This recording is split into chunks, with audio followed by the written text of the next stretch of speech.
Este es el video tercero de la clase de lectura y redacción. En esta ocasión vamos a hablar acerca de la gramática y dentro de esto, por supuesto, de las reglas ortográficas.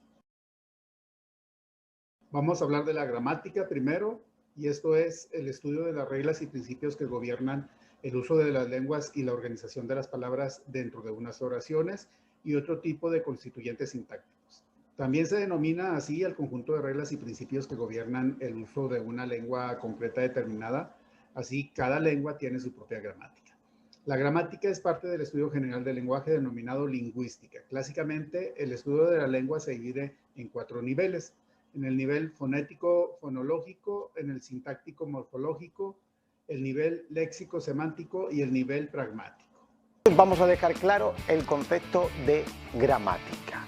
Gramática se usaba por los antiguos griegos y por los antiguos romanos con el nombre de el arte del dominio de las palabras, del dominio de las letras. Con el tiempo los estudiosos fueron delimitando los campos que abarcaba la gramática. Entonces, la gramática hoy es una parte de la lingüística. La lingüística, digamos que está por encima, y dentro de la lingüística, que es el estudio al completo de la lengua, nos encontramos con una de sus partes, que es la gramática. Ahora, ¿de qué se ocupa la gramática? Pues bien, la gramática se ocupa de la estructura de las palabras, de la estructura y de la relación de una palabra con otra. O sea, se relacionan las palabras. Cada vez que estamos haciendo relaciones de palabras para ver qué significados son los que se crean, estamos haciendo gramática. Estamos haciendo gramática sobre todo desde dos perspectivas. Una es la perspectiva morfológica, de la morfología, en la que estudiamos sobre todo, por ejemplo, los verbos, las preposiciones, los adjetivos, los nombres. Cuando yo hago una clasificación o un estudio de una palabra y digo que es un nombre, digo que es un adjetivo o digo que es un adverbio, estoy haciendo gramática. La segunda gran parte de la gramática es la sintaxis. Si yo digo que en una oración hay un sujeto y un predicado y que tal palabra o tal constituyente sintáctico o tal grupo nominal es un sujeto o un predicado o un complemento, estoy haciendo gramática y concretamente sintaxis. Les voy a poner una oración para verlo más simple. Si yo digo Juan come manzanas y ahora digo Juan es en primer lugar un nombre, come es un verbo y manzana es otro nombre. Entonces estoy haciendo gramática desde la perspectiva morfológica. Ahora bien, si yo digo Juan come manzanas y digo Juan es el sujeto, come manzanas el predicado, entonces ya estoy haciendo gramática desde la perspectiva de la sintaxis. ¿Veis cómo se establecen relaciones sintácticas entre Juan, come y manzanas? Entonces estoy haciendo gramática desde la sintaxis. Sin embargo, si yo digo, si yo elijo la palabra cortaúñas y quiero saber cómo se ha formado, pues se ha formado por el verbo cortar más el nombre uñas. Si yo trato de averiguar de dónde procede o cómo se ha formado, estoy haciendo gramática desde la perspectiva de la morfología. Hay algunos estudiosos que incorporan también a la gramática la fonética y la fonología, pero nunca debe ser considerada como parte de la gramática la semántica o la pragmática. Esas se estudian aparte según marcan hoy los estudios lingüísticos modernos. Entre los principales tipos de gramática o enfoques en el estudio de la gramática se encuentran los siguientes: lo que es la gramática prescriptiva o normativa. Esta es la que presenta normas de uso para un lenguaje específico, desaconsejado ciertas construcciones. La gramática tradicional es típicamente descriptiva. Ese tipo de gramática está basada usualmente en el dialecto del prestigio de una comunidad hablante y se olvida a menudo, especialmente de ciertas construcciones que son comunes entre los grupos socioeconómicos bajos y que puede o no usarse también en grupos sociales más altos. La gramática descriptiva intenta descubrir el uso real de la lengua, evitando juzgar en forma prescriptiva. Se vincula a una determinada comunidad hablante y pretende entender las reglas de uso para esa comunidad en específico. La gramática tradicional, pues, es la colección de ideas acerca de la gramática que las sociedades occidentales han heredado de Grecia y de Roma. La gramática prescriptiva es formulada usualmente en términos de los conceptos descriptivos heredados de la gramática tradicional. Y la gramática descriptiva moderna apunta a corregir los errores de esta gramática tradicional y generaliza su normativa restrictiva para evitar circunscribir los lenguajes al modelo de latín. La gramática funcional es una visión general sobre la organización del lenguaje natural, formulada por Simon Dick, que contempla 3 normas básicas de adecuación. La tipología, que implica la aplicación de reglas a cualquier lengua. La pragmática, que promueve la aplicación de los enunciados a la interacción en la comunicación. Y la psicológica, por la que se trata de ser compatible con los mecanismos psicológicos involucrados en el procesamiento de un lenguaje natural. Está la gramática generativa, que es un enfoque formal para el estudio sintáctico de las lenguas que pueden en algunos sentidos generar las expresiones bien construidas de una lengua natural, una rama de la teoría lingüística o psicolingüística, que se basa en la gramática generativa promovida por Noam Chomsky. Las gramáticas formales aparecen en lingüística computacional principalmente. La sintaxis de cada lengua de programación se define de hecho por una gramática formal. En teoría de la informática y en matemática, la gramática formal define lenguajes formales. Aquí tenemos una lista de los elementos gramaticales. En esta larga lista, pues tenemos, por ejemplo, lo que son los adjetivos, los adverbios, el artículo, lo que es un compuesto, el complemento, que puede ser complemento circunstancial, de régimen, directo e indirecto. La conjugación, la conjunción, tenemos al singular, sintaxis, sujeto, sustantivo, entre otros. Y de estos elementos gramaticales vamos a platicar solamente de algunos de ellos. Los que pueden venir dentro de las preguntas que puedan aplicar en el examen. Pues bien, el adjetivo es una parte de la oración o clase de palabra que complementa un sustantivo para calificarlo. Expresa características o propiedades atribuidas a un sustantivo, ya sean concretas o abstractas, ¿sí? Estos adjetivos acompañan al sustantivo y cumplen la función de especificar o resaltar alguna de sus características. Un adverbio es una parte de la oración que complementa a un verbo, un adjetivo o a otros adverbios, incluso a oraciones. Los adverbios expresan circunstancias como pueden ser de modo, lugar, tiempo, cantidad, afirmación, duda, etc., respondiendo a preguntas como son la de cuándo, dónde, cómo, de qué manera, entre otras. El artículo es una palabra que acompaña al sustantivo. Va delante de él y tiene el mismo género y número y pueden ser el, la, los y las. Los sustantivos son palabras con las que se designan y clasifican seres y entidades de la realidad o de la ficción. Los sustantivos se clasifican en nombres comunes y nombres propios, o pueden ser nombres concretos y nombres abstractos, así como sustantivos contables y sustantivos incontables. La preposición es un tipo de adposición que se caracteriza por anteceder a su complemento. Las preposiciones generalmente tienen la función de introducir adjuntos y en ocasiones también complementos obligatorios, ligando el nombre o sintagma nominal al que preceden inmediatamente con un verbo u otro nombre que los antecede. La lista oficial para el español actual es a, ante, bajo, cabe, con, contra, de, desde, durante, en, entre, hacia, hasta, mediante, para, por, según, sin, sobre, tras, versus y vía. Los pronombres son palabras o morfemas cuyo referente no es fijo, sino que se determina en relación con otras que normalmente ya se han nombrado. Pragmáticamente se refieren con frecuencia a personas o cosas reales, extralingüísticas más que sustantivos del contexto. Por ejemplo, Pedro no es tan listo como él pensaba, o ellos comen mucho. En español, los pronombres personales son palabras que señalan las tres personas gramaticales, el yo, tú, él. No tiene significado por sí mismo, ya que el nombre al que hace referencia varía dependiendo de la situación o el contexto. Por ejemplo, en una conversación, como se cambia el papel de emisor y receptor, el pronombre cambia. Ejemplo, si Ramón se dirige a Lola, acto después se intercambian los papeles y Lola se dirigirá a Ramón. Dependiendo de la persona gramatical, el género y el número de los pronombres personales tienen distintas formas. Para la primera persona, el pronombre puede ser en singular y en plural.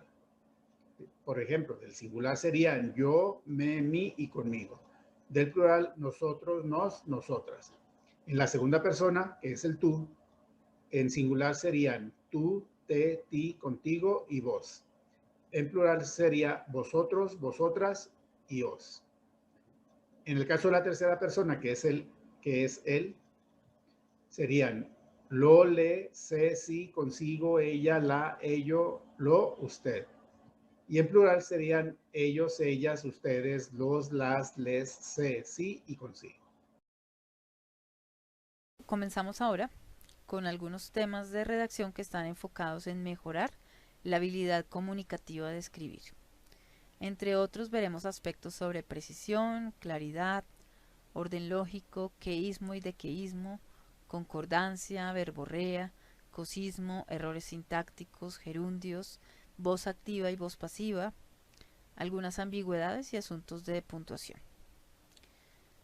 Bueno, hablemos de precisión. Ocurren problemas con esto cuando usamos verbos muy generales, como estar, tener, haber. Siempre habrá un verbo más preciso para explicar lo mismo, como cuando decimos en la torre hay un soldado y lo mejoramos diciendo en la torre vigila un soldado. Eso es la precisión. Si hiciéramos el ejercicio en la fábrica hay muchos obreros, ¿cuál creen que sería el verbo? Les dejo la tarea. Pasemos al siguiente. En cuanto a la claridad en lo que escribimos, esta tiene que ver con el orden lógico de las oraciones. Ahorita vamos a hacer un pequeño ejercicio usando esta estructura que es la del orden lógico, es decir, sujeto, verbo, objeto directo o complemento directo, objeto indirecto y complemento circunstancial. Este complemento circunstancial puede ser de modo, de tiempo o de lugar. En la primera frase que vemos, miremos cómo sería este orden lógico para que haya mayor claridad. Aquí dice, a las 4 de la tarde sesionará en la sala de reuniones el consejo donde sesionó la semana pasada. El orden que hay aquí no es lógico.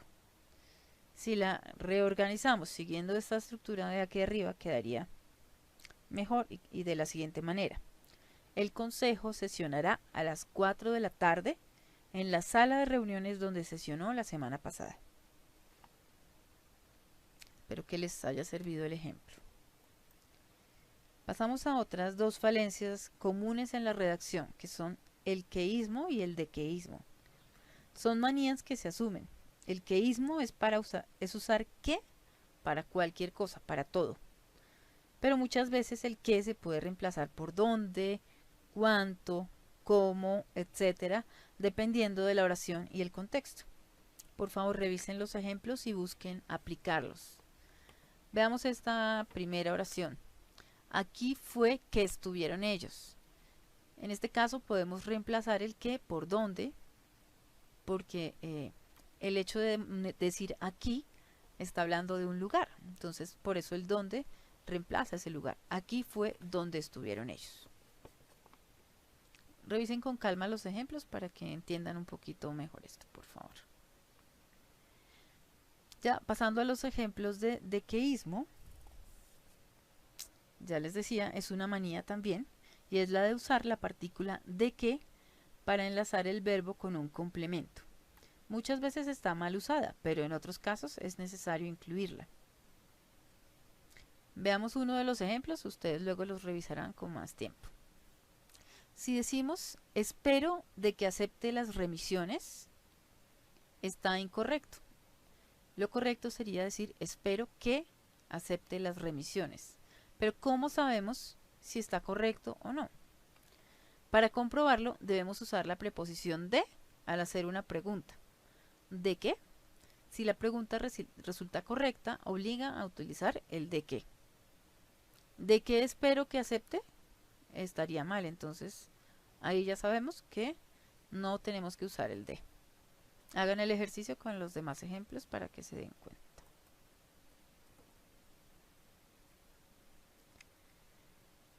La verborrea tenemos aquí. Parece el nombre de una enfermedad, ¿cierto? Es cuando ponemos demasiados verbos para decir algo que se puede expresar con uno solo. El ejemplo de aquí, que tenemos aquí es muy claro. Pasamos de la ejecutiva hace ejercicios de práctica con el fin de tener mejor digitación a la ejecutiva practica para mejorar su digitación. Mucho mejor, ¿no? Les dejo 2 ejercicios para que hagan. También tenemos el cosismo. Es como el queísmo. Es la manía de decir cosa o algo para todo. Hay que ser siempre precisos. Veamos el primer ejemplo. El teléfono es hoy una cosa imprescindible. Esto queda mejor si decimos el teléfono es hoy un aparato imprescindible. También quedan ejercicios para que practiquen. Bueno, también solemos cometer errores de significado o semánticos cuando construimos mal una oración. El orden lógico tiene que ayudarnos aquí. Por ejemplo, cuando yo digo, el hombre sincero, en el ejemplo número 1, el hombre sincero confiesa las faltas que ha cometido con franqueza. Aquí se puede entender que dicho hombre ha cometido estas faltas y no le importa. La frase bien escrita quedaría así. El hombre sincero confiesa con franqueza las faltas que ha cometido. Si se dan cuenta, el sentido cambia y queda correcto, porque la franqueza es el modo como el hombre ha confesado sus errores. ¿Se entiende la diferencia? Espero que sí. Todo esto pasa porque la frase no está ordenada como debiera. Pasemos ahora al tema del gerundio. Esta forma verbal que termina en ando y endo, como en caminando o comiendo. Gabriel García Márquez decía que la mejor manera de usar el gerundio es no usarlo, y estoy totalmente de acuerdo. Sin embargo, cuando se detengan en los ejemplos, podrán encontrar algunas formas correctas de emplearlo. No me voy a detener mucho acá. Por aquí hay un ejemplo que me interesa mostrarles. Aquí está. Miren, se cayó rompiéndose las piernas. Como la acción de romperse las piernas ocurre después de que se cae, no se puede usar el gerundio. Lo correcto es decir, se cayó y se rompió las piernas. O al caer se rompió las piernas. También suena mejor, ¿verdad? Bueno, con todos estos errores, por lo general, suelen presentarse ambigüedades o contradicciones. Aquí encontramos algunos casos causados por la puntuación. El morado, el de la izquierda, me gusta mucho. Miren lo que pasa con una sola coma. Esto demuestra que las comas salvan vidas. Porque no es lo mismo decir vamos a comer niños que decir vamos a comer niños. El primero es un caso de canibalismo contemporáneo. ¿Hay alguien a quien le gusta comer niños? Tal vez un ogro como el de los cuentos de hadas. El otro es una indicación para que los niños sepan a la hora de la comida que ya está servida en la mesa. Increíble, ¿no? Pero hay otras oraciones que quiero que conozcan. Esta de aquí arriba, la azul. Dice, quien canta sus males espanta.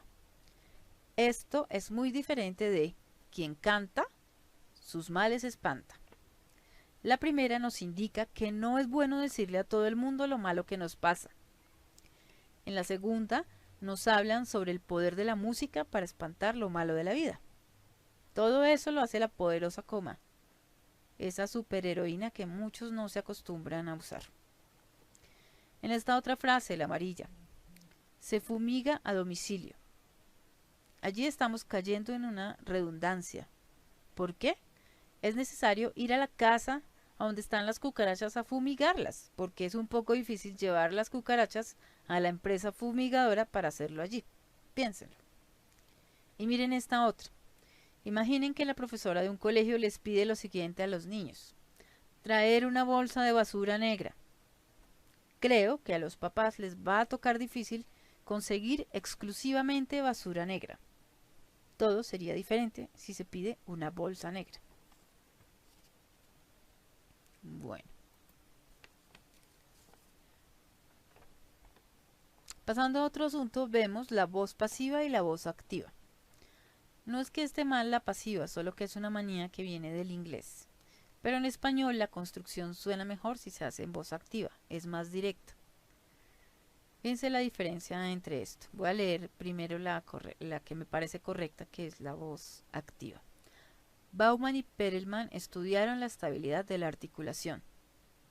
Suena un poco más complejo o más complicada la frase. La estabilidad de la articulación fue estudiada por Bauman y Perelman, porque no es directa.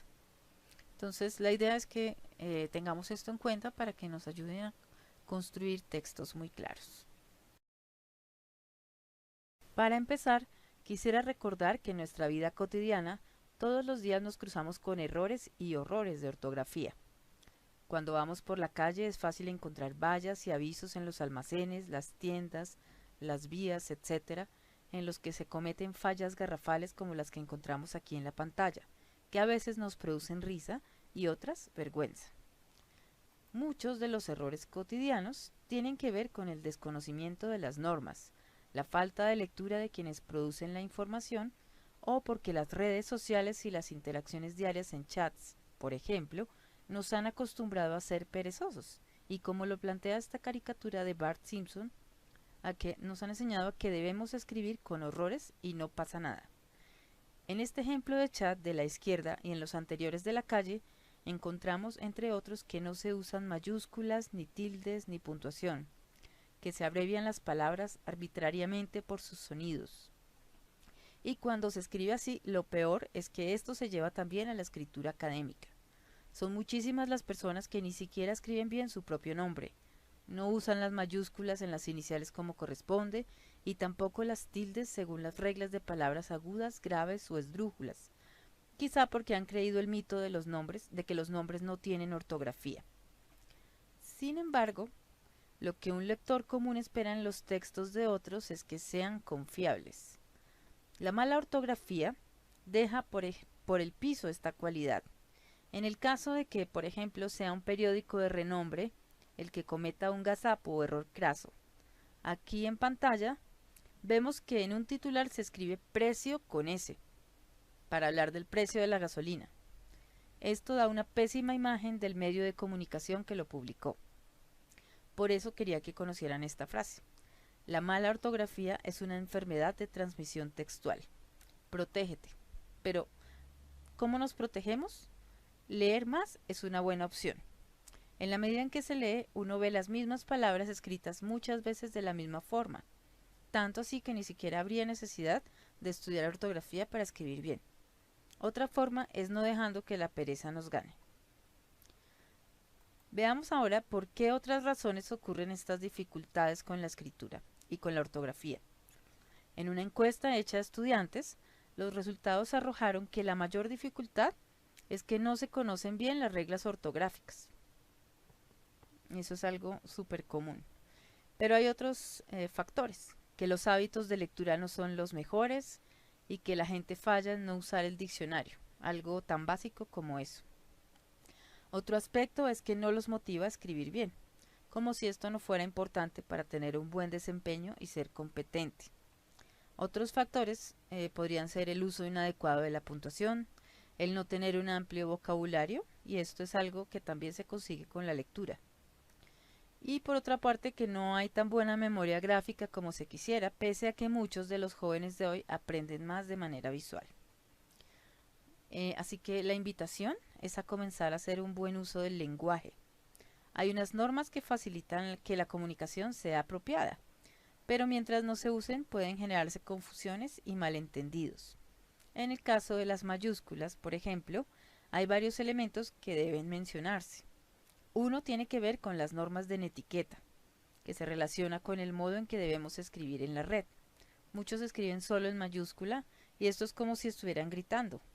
¿Por qué lo hacen? Yo creo que por pereza de poner las tildes o porque quizás así creen que las pueden evadir, pero la verdad es que todas las mayúsculas se deben acentuar siguiendo las normas. Otro caso, cuando se pone un título, este puede ir solo en mayúscula, según la jerarquía e importancia dentro del texto, pero se deben usar las tildes. Un subtítulo menos importante no se escribe todo en mayúsculas, solo la inicial de la primera palabra. En inglés esto no ocurre, porque allí sí se permite poner mayúscula en cada inicial, pero en español no. Finalmente, es recomendable no olvidar que los nombres propios y las siglas llevan mayúsculas. Y por ejemplo, cuando escribamos una sigla, primero debemos corresponder el nombre completo al que ésta corresponde. La ortografía es un conjunto de reglas que establecen cuál es la forma correcta de representar los sonidos o fonemas de una lengua por medio de letras. La ortografía en español se fijó principalmente en el siglo XVIII y desde entonces se ha venido haciendo cambios y ajustes. El criterio principal de los autores de esta ortografía debe haber sido, además del de unificar la escritura, el de que a cada fonema debía corresponderle una sola letra. Pero junto a ese criterio se tuvieron presentes el respeto y la conservación de la ortografía etimológicamente hablando y algunos usos ortográficos que se habían ido generalizando en España en aquella época. Vamos a empezar con la acentuación. El acento consiste en una mayor energía o énfasis al pronunciar alguna de las sílabas de una palabra y tiene un valor fonológico, como los fonemas. En español suele diferenciar unos vocablos de otros y así se distinguen por el acento palabras como depósito, adeposito o depositó, o cante con canté, o este con este, etc. La sílaba en que cae el acento se llama sílaba tónica. Las demás que no se acentúan en una palabra son átonas. Las palabras se clasifican por la posición en que se encuentra la sílaba tónica. Así llamamos agudas aquellas cuya sílaba tónica es la final, como papel, pisar, tapiz, pensar, decir o candil. Graves o llanas a las que tienen la sílaba tónica en penúltimo lugar, como palabra, verbo, nombre, parte o cosa.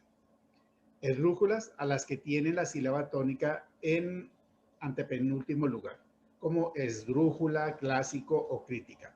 Y sobre esdrújulas, las que la tienen en sílaba anterior a la antepenúltima, como últimamente o encomiéndamela. Se escribe el acento ortográfico cuando se trata de palabras agudas polisilábicas determinadas en N, S o vocal, como son razón, comezón, camión, zaguán, etc. Se trata de palabras graves o llanas que terminan en una consonante que no es N ni S, como cárcel, ángel, mástil, tótem, álbum, etc.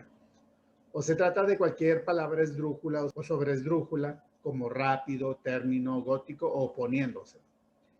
También cuando se trata de una palabra grave terminada en S pero agrupada con otra consonante como bíceps o forceps. Y finalmente se trata de pronombres, adjetivos y adverbios interrogativos y exclamativos como por ejemplo, ¿quién habló? ¿Cuál de todos? ¿Cuándo? ¿De dónde? ¿Cuántas veces? ¿Cómo no me lo dijo? ¿Qué le importa? Además de los casos anteriores, el acento sirve para romper la homografía de algunas palabras que al escribirse igual y tener distinto significado o función gramatical podrían dar lugar a confusiones, como por ejemplo, aquel que es un adjetivo y aquel que es un pronombre. Aún, que es conjunción y preposición, y aún de adverbio. Y así algunos otros más ejemplos. Los diptongos y triptongos se ajustan a las mismas reglas de acentuación ortográfica explicadas anteriormente. Por ejemplo, salió, camión, tripié y benjuí. Estos se acentúan de acuerdo con la regla de las palabras agudas polisilábicas. Huésped o requiem, de acuerdo con la regla de las palabras graves o llanas. Murciélago, ciénega y jesuítico, de acuerdo con la de las esdrújulas. El acento ortográfico se usa en cambio cuando no se trata de diptongos, sino de hiatos en la pronunciación, es decir, aparecen juntas vocales, pero pertenecen a sílabas distintas, que si no se marcaran podría dar lugar a confusiones en la escritura, como en los casos siguientes. Cuando la agrupación de las vocales que forman hiatos coinciden con algunos de los diptongos ascendentes, como es ua, ue, uo, ia, ie, io, o descendentes, au, eu, ou, ai, ei, oi, como por ejemplo en púa, acentúe, dúo, venía, etc. En este caso, el acento siempre se escribe sobre la vocal más cerrada, o sea, la i o la u. Cuando ua, ue, uo se hallan en formas conjugadas de verbos cuya terminación en infinitivo es uar y no va precedido por c ni g, como actuar, evaluar o aceptar, constituyen hiatos, como actuó, actúas, actúe, evalúo, evalúas, etc. Cuando hay H intervocálica de los diptongos citados y se pronuncia en dos sílabas como prohíbo, rehice o búho. El primer elemento léxico de una palabra compuesta nunca se acentúa, aunque lo requiera su forma original. En cambio, se acentúa el segundo siempre y cuando su forma original sea acentuada, como en 17º o cefalotórax. O cuando este segundo elemento sea un monosilábico determinado en N, S o vocal, como cien pies, puntapié o 23. Se conserva el acento de aquellos adjetivos que lo tengan en su forma original y formen un adverbio con el sufijo mente, como prácticamente, teóricamente o fácilmente. Se conservan los dos acentos originales de los dos adjetivos que se unan mediante guión en una nueva palabra, como teórico práctico o histórico crítico. En las palabras compuestas por verbo más pronombre no se aplica la regla general cuando la palabra resultante o es grave o es llana. En esos casos el verbo conserva su acento ortográfico original, como cayóse, dele, salime, pensó o acabóse. La acentuación de palabras de origen extranjero en general, las palabras se asimilan a las reglas de acentuación del español, como son chofer, garage, Nápoles, que sería una esdrújula, París, Milán, Boston, etc. El mismo tratamiento reciben los latinismos más usados, como memorándum, currículum, ad libitum. Hablemos de los signos de puntuación. Iniciemos con la coma. Sirve para separar elementos análogos de una serie de palabras, frases y oraciones, como por ejemplo triste, melancólico, desesperado. Sirve para separar elementos con carácter incidental dentro de la oración. Por ejemplo, Buenos Aires, la capital, es una ciudad muy populosa. O yo, coma, si me lo proponen, coma, lo acepto. Sirve para indicar también la omisión del verbo. Por ejemplo, Juana era muy agradable, punto y coma. Pedro, coma, antipático. A veces se usa también para separar oraciones enlazadas por la conjunción y en los casos en que pueda haber confusión o se prefiera esa formación más clara. Por ejemplo, a Pedro le gustaba el trabajo y el estudio, coma, y el ocio lo consideraba absurdo. El punto y coma sirve para separar oraciones o frases largas que constituyen una serie o entre cuyos sentidos hay proximidad o semejanza. Al contrario, vivo muy cerca, punto y coma, este es mi distrito. También cuando la coma no es suficiente para precisar el sentido y provoca confusión. Ejemplo, la primera parte de la obra era interesante, punto y coma. La segunda, coma, aburrida, punto y coma. La tercera, francamente insípida. El punto y seguido sirve para separar oraciones que contienen pensamientos relacionados entre sí, pero no de forma inmediata. La diferencia con el punto y la coma es sutilísima. Ejemplo, levantarse a las 6:30, punto y seguido. Lavarse la cara y los brazos, punto y seguido. Irse a la iglesia sin distraer la mirada con alguna cosa. El punto y aparte marca el final de un párrafo. El punto final marca el final de un escrito. Los dos puntos indican que tras ellos viene una enumeración de elementos incluidos en la primera fase. Por ejemplo, 4 nombres destacan en la novela hispanoamericana contemporánea. 2 puntos. García Márquez, Cortázar, Vargas Llosa y Fuentes. También se usa cuando la primera oración tiene su consecuencia o su justificación en la segunda. Por ejemplo, no se me puede condenar por lo que he dicho. 2 puntos. La verdad, lealmente expresada, no puede ser delito. Se usa también con mayor frecuencia antes de la transcripción o cita de lo dicho por otra persona. Ejemplo, al entrar en la casa me dijo, acabo de llegar de Veracruz. Los puntos suspensivos siempre se escriben 3. Sirven para marcar interrupción en lo que se expresa. Por ejemplo, sí, lo respeto mucho, pero, o puede estar en lugar del etcétera. Por ejemplo, los grandes grupos animales, mamíferos, aves, puntos suspensivos. Finalmente sirven para marcar una pausa al expresar temor, duda o algo sorprendente. No me atreví a estrechar la mano de un presidente. Abrí la puerta y, 3 puntos, horror, 3 puntos. Un espectáculo dantesco. Los signos de interrogación y admiración se usan en las oraciones interrogativas y admirativas. Se colocan al principio y al final de la oración que debe llevarlas, aunque ésta se encuentra intercalada en el centro del periodo. Ciertos enunciados son interrogativos y admirativos a la vez. En esos casos se coloca al principio el signo de interrogación y al final el de admiración o viceversa, según el sentido del enunciado. Por ejemplo, ¿qué cosa es esta? O ¿qué clase de gente son ustedes, amigos? El valor de estos signos corresponde al del punto. Por ello, no excluye la posibilidad de que se empleen los otros signos. Es frecuente, por ejemplo, que hayan seguidos de una coma. Ejemplo, ¿quién es? Coma, ¿cómo ha venido? El guión menor o corto se utiliza para marcar la separación de las palabras al final del renglón e indica que la palabra continúa en el siguiente. Se desconoce el origen preciso de esta especie de fenómenos, pero se usa en determinadas palabras compuestas para indicar una relación. Por ejemplo, teórico, práctico. También se usa para marcar los prefijos o inicios de palabras como hiper, y, sub, coloc, presid, y también para señalar los sufijos o terminaciones de las palabras isar, ismo, ero o uar. También s o ger. El guión mayor o largo separa elementos intercalados en una oración. Es un grado mayor de separación que el indicado por las comas en la oración incidental. Por ejemplo, nueva aurora, coma, nueva ciudad, punto. Ciudad sin cabos, utilizamos el guión mayor, recuerdo o presentimiento. A la deriva sobre un río de asfalto, cercana a la catarata de su propia imagen descompuesta.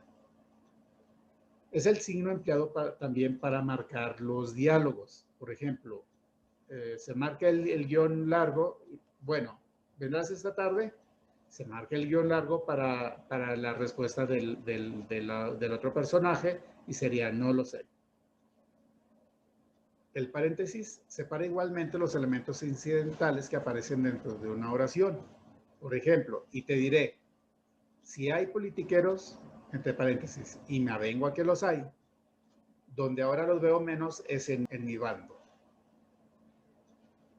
Se usan las comas, los guiones o los paréntesis según el mayor o menor grado de relación que tenga la incidental con lo que se escribe. Las comillas. Estas destacan una cita o una frase reproducida textualmente. Y yo le dije, caramba, estás desconocido. Dan cierto énfasis o un sentido irónico a una palabra. Por ejemplo, la amabilidad con que recibe a sus competidores los hizo desconfiar. También se usan al escribir una palabra nueva o algún vocablo poco conocido.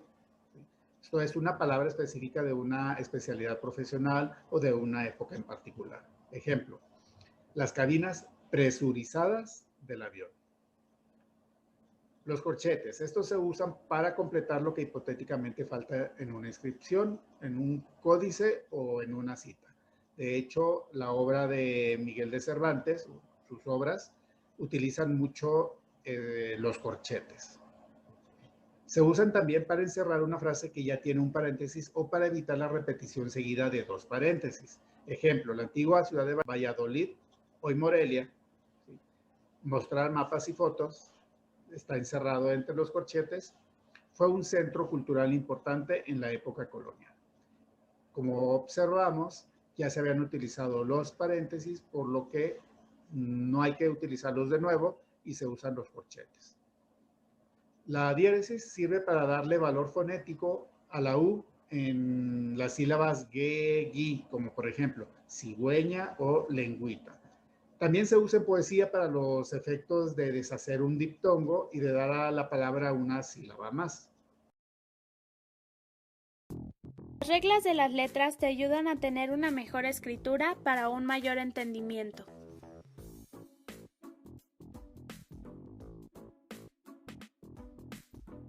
La letra S se utiliza con las terminaciones isimo, esimo, oso, esto, ista, o aquellas que comienzan con as, es, is, os, us. La letra C se utiliza con las terminaciones de ser, ar, cimiento, ciar, ansia, ansio, encia, uncio, excepto toser, extasiar, ansiar, lisiar, asis y sus compuestos. La letra Z se utiliza en izar. Al pasar al plural, se reemplaza la letra Z por una C.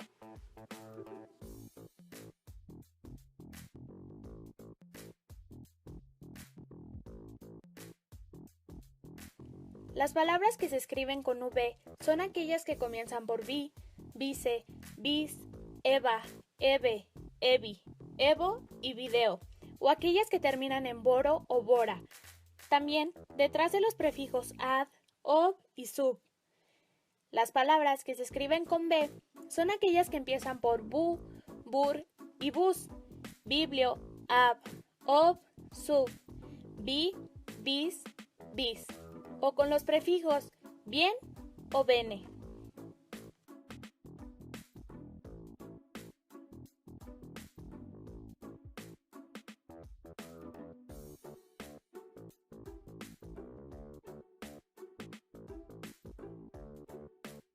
La letra G se utiliza con las palabras terminadas en algia, logia, gencia y gente. También en los verbos que acaban en gerar, ger y gir. O con las palabras que comienzan por gen o geo.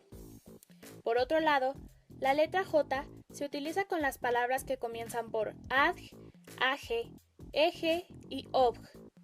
O con las palabras terminadas en age, eje y geria. También con las formas conjugadas de los verbos que en su infinitivo no llevan G ni J. Con esta información terminamos la clase del día de hoy y con esto también la materia de lectura y redacción. Esperen nuestro siguiente video.